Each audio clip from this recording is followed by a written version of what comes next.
Hello everyone, welcome back to Run the NBA. And today I want to talk about the underrated third season of Anfernee Simons.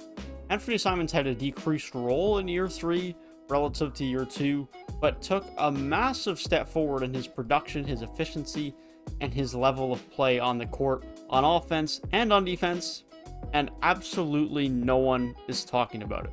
So I want to talk about Anfernee Simons, the improvement he saw from year 2 to year 3, and how a potential trade out of a guard in Portland would really increase his role and hopefully his level of play within Portland.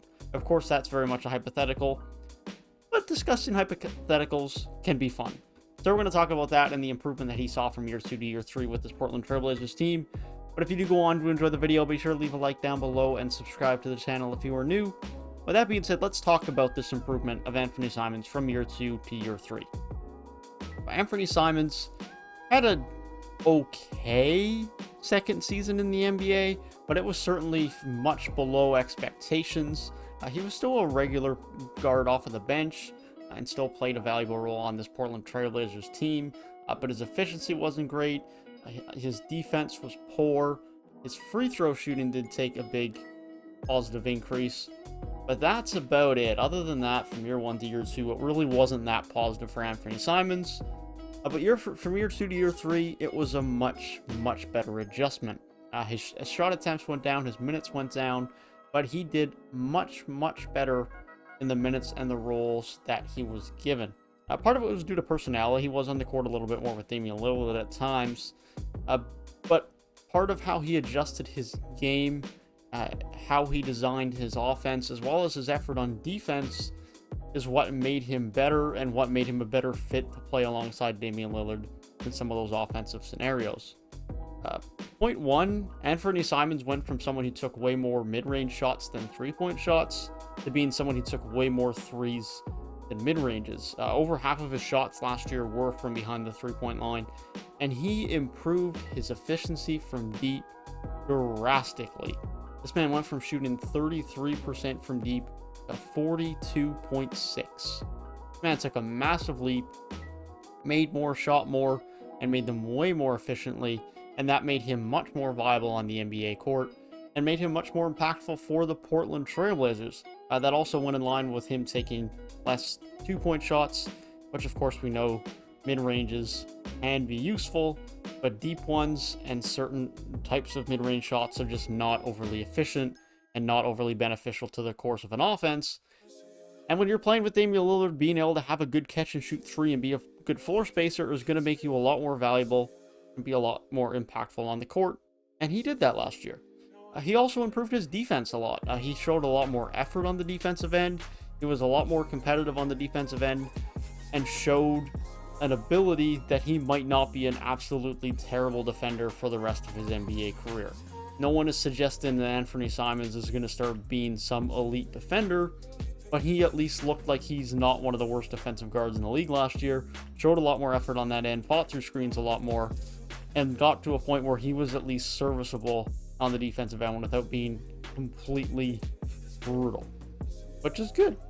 Not everyone's going to be a great defender at the NBA level. Not everyone has those capabilities. Anfernee Simons doesn't, but at least he's looking like he's putting in a lot more effort there, and the benefits are paying off.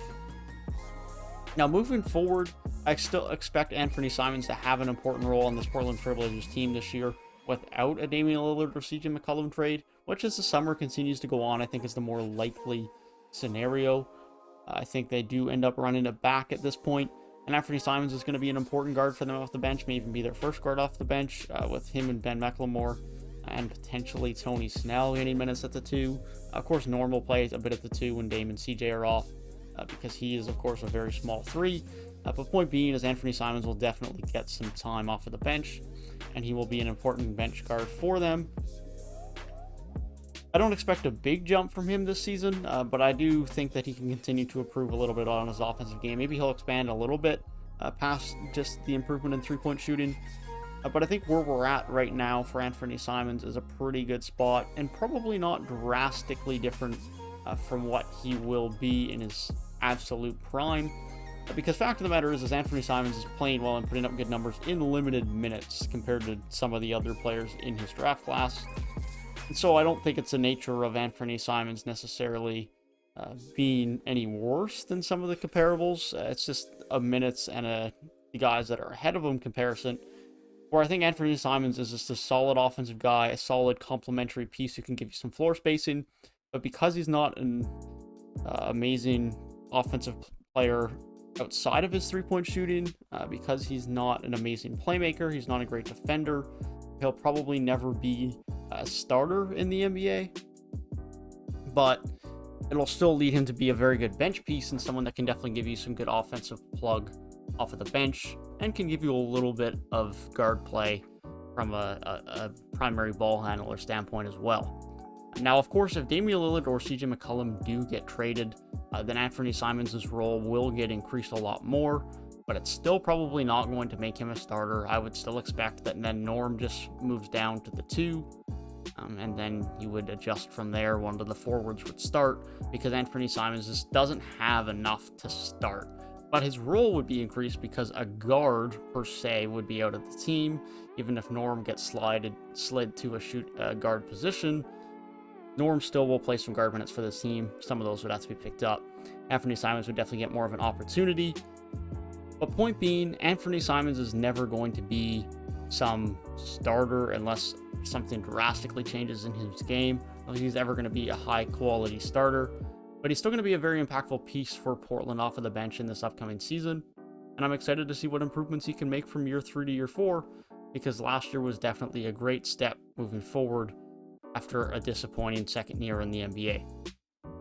That being said, let me know down in the comment section what you guys think about Anfernee Simons' improvements from year 2 to year 3 and what you expect to see from him in this upcoming season.